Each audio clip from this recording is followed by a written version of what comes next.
ಮಕರ ಸಂಕ್ರಾಂತಿ ಆರ್ಥಿಕ ಶುಭಾಶಯಗಳು ಬೆಟಗೇರಿ ಗ್ರಾಮಸ್ಥರಿಗೆ ಎಲ್ಲರಿಗೂ, ನಾಡಿನ ಜನತೆಗೆಲ್ಲ ವಾರ್ಷಿಕ ಸಂಕ್ರಾಂತಿ ಶುಭಾಶಯಗಳು. ನಮ್ಮೂರಲ್ಲಿ ಆವಾಗಿಂದ ಪುರಾತನ ಕಾಲದಿಂದ ಮನೆಯಲ್ಲಿ ಪೂಜೆ ಮಾಡಿಬಿಟ್ಟು, ಮನೆ ಹತ್ರ ಹಸುಗಳಿಗೆ ಪೂಜೆ ಮಾಡಿ, ಗಬ್ಬೆಳೆ ಪೂಜೆ ಮಾಡಿಬಿಟ್ಟು, ಆಮೇಲೆ ಊರಿಂದ ಗಂಗಮ್ಮ ದೇವಸ್ಥಾನ ಹತ್ರ ಕರ್ಕೊಂಡು ಹೋಗಿ ಗಂಗಮ್ಮ ದೇವಸ್ಥಾನ ಹತ್ರ ಎಲ್ಲ ಊರೆಲ್ಲ ರೌಂಡ್ ಹಾಕ್ಕೊಂಡು ಕಾಟರಾಜ ದೇವಸ್ಥಾನ ಹತ್ರ ಪೂಜೆ ಮಾಡಿಬಿಟ್ಟು ಎಲ್ಲ ಊರು ರೌಂಡ್ ಹಾಕೊಂಡು ಬರ್ತೀವಿ. ಇದೇ ನಮ್ಮೂರಲ್ಲಿ ಸುಮಾರು 20ರಿಂದ 30 ಜೊತೆಗಳು ಇದ್ದೇ ಇರ್ತವೆ ಅವಾಗ. ನಾವು ಅವಾಗ್ಲಿಂದ ಕಟ್ತಾನೆ ಇರ್ತೀವಿ. ಇಲ್ಲ ನಮ್ಮೂರಲ್ಲಿ ಆವಾಗಿಂದ ಎತ್ತುಗಳಂದ್ರೆ ಸಾಕಂದು ಎಲ್ಲರಿಗೂ ಆಸೆ. ಬೆಟಗೇರಿಯಲ್ಲಿ ನಮ್ಮ ತಾತ ಕಾಲ, ಆವಾಗ ಮುತ್ತಾತ ಕಾಲದಿಂದ ನಾಗಪ್ಪನವರ ಕುಟುಂಬದಿಂದ ಯಾವಾಗ 3 ಜೊತೆ 4 ಜೊತೆ ಯಾವಾಗ ಇದ್ದೇ ಇರ್ತವೆ. ನಲ್ಲಗಪ್ಪನವ್ರ ಕುಟುಂಬದವ್ರು. ನಮ್ಮ ತಾತನ ಕಾಲದಿಂದ ಆವಾಗಿಂದ ಇದೇ ಸಂಪ್ರದಾಯ ನಡ್ಕೊಂಡು ಅದೇ ನಡ್ಕೊಂಡು ಹೋಗ್ತಾ ಇತ್ತು. ಇವಾಗ ನಮ್ಗೆ ಅವ್ರ ಮೊಮ್ಮಕ್ಕಳಾಗಿ ನಮ್ಗೆ ಅದೇ ಆಸೆ. ನಾವು ಅದೇ ತರ ಬೆಳಿಬೇಕು ನಮ್ಗೆ ಆ ಥರ ಇದೆ. ಇವಾಗ 2-3 ಜೊತೆ ಯಾವಾಗಲೂ ಇರ್ತವೆ.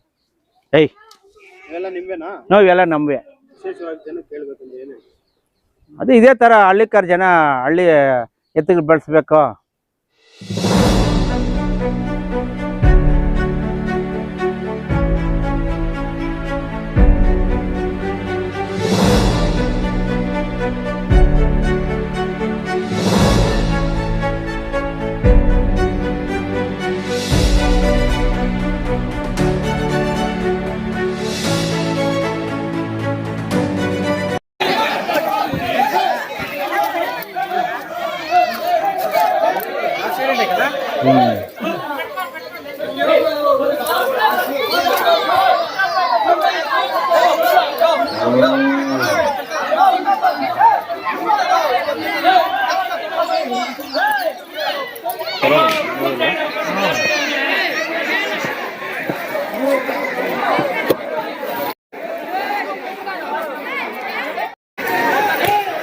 ತಿರ್ಗೋ ನಿಮ್ಮ ಮಗು ಮಾಡ್ಲು ಸೂಪೆ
इसको पारते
ఇప్పుడు చూడరా గోట్ల చెట్లు రప్పి